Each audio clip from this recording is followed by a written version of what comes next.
পারেন।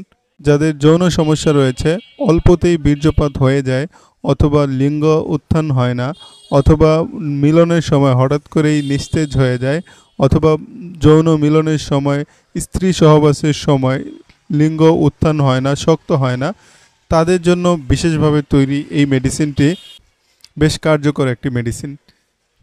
ইন্টিমেট ট্যাবলেটটি 4টি ক্যাটাগরিতে পাওয়া যায়, যেমন ইন্টিমেট 2.5, ইন্টিমেট 5, ইন্টিমেট 10 এবং ইন্টিমেট 20 mg।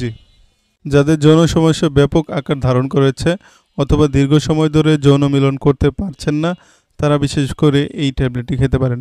ইন্টিমেট 10 বিশেষ করে সবচেয়ে বেশি প্রচলিত, তবে সমস্যার প্রকৃতি নির্ধারণ করে ইন্টিমেট 20 পর্যন্তও দেওয়া যায়।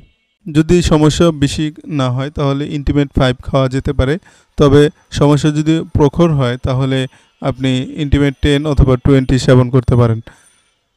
ইন্টিমেট 5, 10, 20 নিয়মিতভাবে খাওয়া যায়, তাতে কোনো সমস্যা নেই।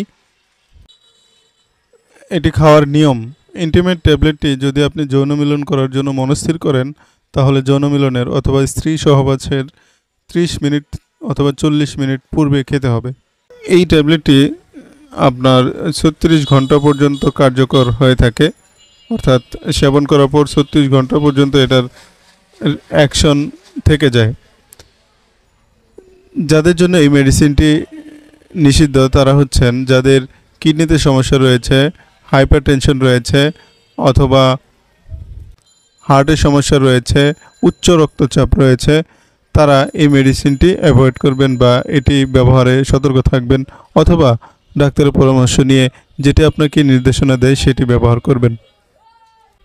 যদি আপনি এটি নিয়মিত সেবন করতে চান তাহলে করতে পারবেন, তবে সেক্ষেত্রে অবশ্যই একজন ভালো যৌন বিশেষজ্ঞ ডাক্তারের পরামর্শ নিয়ে শুরু করবেন, কারণ দীর্ঘমেয়াদী চিকিৎসার জন্য অনেক ক্ষেত্রে ডাক্তাররা এটা দিয়ে থাকেন।